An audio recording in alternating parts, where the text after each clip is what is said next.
Bonjour et bienvenue à tous au tutoriel du Grand Est.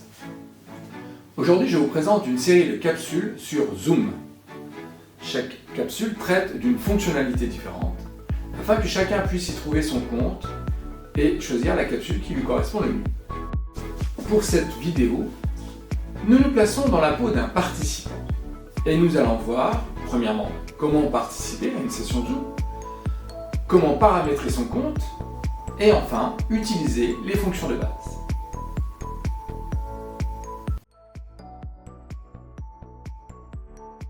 Il y a deux façons différentes de pouvoir participer à une réunion Zoom. La première, c'est si vous avez l'application qui est sur votre bureau, vous cliquez sur l'application, vous allez sur Participer, et là, vous voyez qu'on vous demande votre identifiant. Alors, il faut récupérer l'identifiant qui a dû vous être donné ici, lors soit par mail, soit lors de l'invitation dans votre agenda. Donc, si je prends l'identifiant, que je colle ici, voilà. Il me reste plus qu'à participer et voilà. Il me reste plus que si je veux participer, de cliquer sur participer. Ça, c'est la première façon de faire. La deuxième façon de faire, si vous n'avez pas l'application, c'est lorsque vous avez reçu par mail un lien Zoom. Donc là, c'est tout simple. Vous avez reçu votre lien, il suffit de cliquer dessus et là directement, hop, si vous participez, vous avez accès à la réunion Zoom. Voilà les deux façons de faire pour pouvoir participer à une réunion Zoom. Nous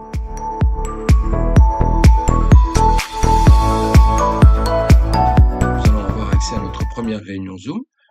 Voilà. Une fois que vous décidez de participer, vous avez donc cette fenêtre qui apparaît avec en bas deux petites fenêtres aussi qui sont l'une sur l'audio et l'autre sur la vidéo.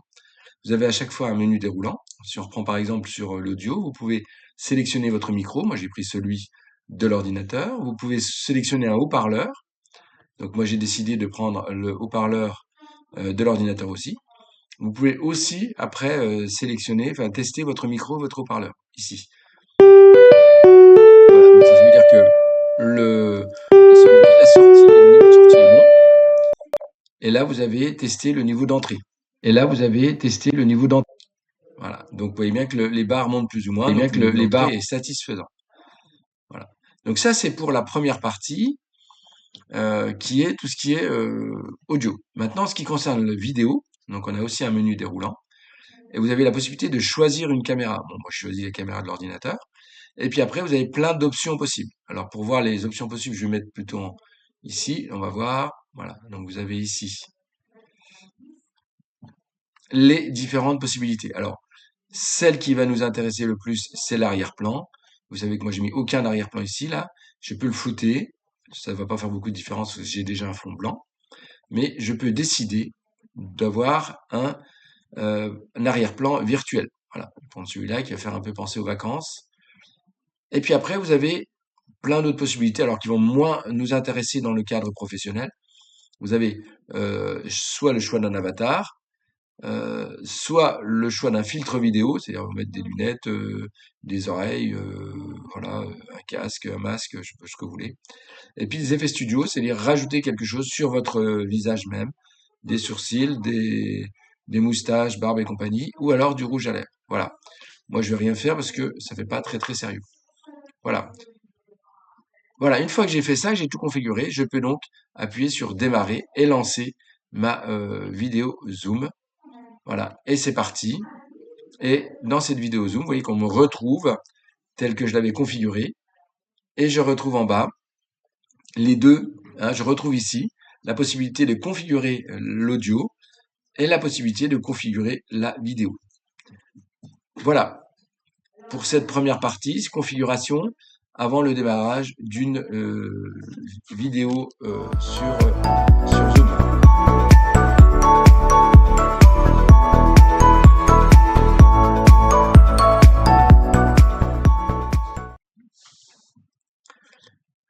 Voilà, nous voilà donc maintenant lors d'une session Zoom en tant que participant. Et on va regarder toutes les icônes qui sont en dessous, à quoi elles servent, enfin celles qui vont nous être utiles, et puis ce que l'on peut faire avec. Donc on a les deux premières, audio et vidéo. que l'on a déjà vues. On a la suivante qui est participant. Si je clique sur participant, pas sur le menu déroulant, hein, participant, je vois que j'aurai ici la liste de tous les participants à la réunion. Et me concernant, j'ai 3 petits points. Si je clique sur les 3 petits points en bout, je peux donc modifier ma photo de profil et me renommer si j'ai besoin. Voilà, moi je ne vais pas le faire parce que ça me convient. Après, vous avez accès au chat. Ici, vous pouvez donc discuter, hein, avec les différents participants. Après, vous avez ici la possibilité de réagir. Alors, soit réagir pour tout le monde, c'est-à-dire applaudir ou trouver que c'est approuver quelque chose qui a été dit. Ou alors, lever la main, ce qui est aussi intéressant. Lever la main pour signaler que que vous voulez intervenir dans la réunion. Et à ce moment-là, l'animateur, lui, il va voir que vous avez levé la main et il va voir aussi un numéro qui correspond à l'ordre de passage des prises de parole. Vous avez ici partager. Donc, si on vous a donné l'opportunité, la possibilité, hein, de partager, vous pouvez partager votre écran. Il suffit de choisir l'écran que vous voulez ou la fenêtre que vous voulez partager en cliquant dessus, hein. Et à ce moment-là, tout le monde verra votre écran. Je ne vais pas aller plus loin ici. Les outils de l'autre ne nous intéressent pas, les applications non plus. Le tableau blanc, c'est un outil de collaboration qui est très intéressant. Donc vous avez ici, alors même chose, hein, si l'autre vous a permis de créer un tableau blanc, ou alors de pouvoir utiliser un tableau blanc. Donc vous avez ici plein de possibilités. Donc là le stylo, donc si on veut dessiner, ici si on veut faire des formes, hein, si je veux faire une forme quelconque, voilà. Si je veux faire des lignes, si je veux faire par exemple dans le cadre des schémas centrés, hein, je peux faire aussi des lignes dans le cadre de liaison logique. Voilà. Ici, peux rajouter du texte. Ici, je peux mettre des équations, donc ça peut être intéressant. Voilà. Ici, vous avez plein de possibilités d'ajouter des équations.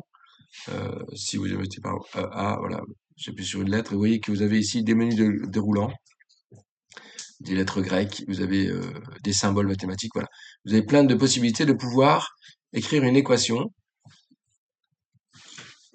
Vous avez ici les pense-bêtes, ce sont simplement des post-it, voilà. Vous pouvez choisir votre post-it, le déplacer, et puis écrire dessus des idées. Idée 1, voilà. Vous pouvez aussi voilà. Et puis changer la couleur si vous voulez. Hein. Dans le cadre du travail collaboratif, ça peut être intéressant qu'on choisisse chacun une couleur et puis que l'on puisse mettre ces différentes idées, ce qui permet après de pouvoir avoir un échange. Voilà. Vous avez après ici la possibilité de commenter. Donc s'il y a quelqu'un qui a fait une remarque ou qui a mis quelque chose ou qui a fait un post-it, comme on a vu tout à l'heure, voilà, vous pouvez très bien commenter, ici ajouter une réponse, bonne idée. Voilà. Et hop, ça apparaîtra. Voilà. Voilà, ça apparaîtra dans les commentaires. Après, vous avez ici la possibilité de faire un cadre, donc de travailler dans un cadre. Donc si je fixe un cadre ici, par exemple, je vais décider que tout se fait maintenant dans ce cadre-là. Donc je vais par exemple mettre un post-it, une forme, hop, je décide de mettre une forme, je vais la mettre ici. Hop, je vais mettre une flèche, je vais la mettre hop, qui va sur une autre forme. Voilà, tac. Et puis je peux décider de mettre un pense-bête, par exemple, ici, en expliquant ce que c'est ici. Voilà, ça c'est mon idée 1. Je reprends le thème de tout à l'heure. Voilà. Voilà, donc là j'ai mon premier cadre. Alors l'intérêt c'est que ce cadre-là, je peux le déplacer. Oui, je peux tout déplacer. Donc ça c'est intéressant. Je peux le réduire si je veux. Alors ça ne réduit pas l'intérieur. Hein. Je peux réduire. Et puis après, je peux rajouter un cadre.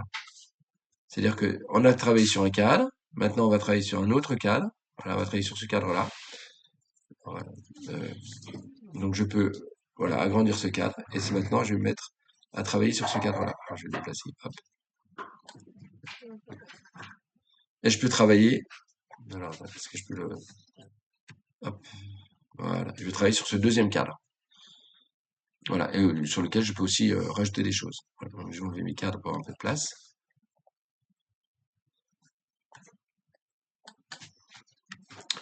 Voilà, hop. Et je vais enlever aussi l'autre cadre. Voilà. Je fais le déplacement avec les flèches. Voilà. Et je peux enlever tout ça. Voilà. Après, une fois que j'ai fait tout ça, je peux avoir des modèles. Donc ça, c'est plutôt lorsque vous êtes animateur, vous allez plutôt choisir un modèle qui est ici. Et puis la dernière chose, c'est de partager, hein, c'est-à-dire de charger, d'enregistrer le travail qui a été fait.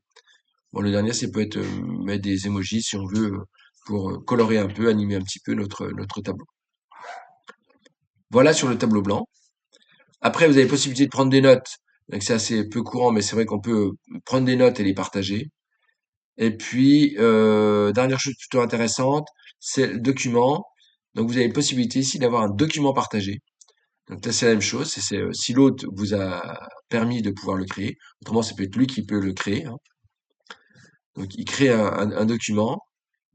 Voilà. Et dans ce document, chacun va pouvoir faire des commentaires, partager. Voilà. C'est une sorte de drive pour Zoom.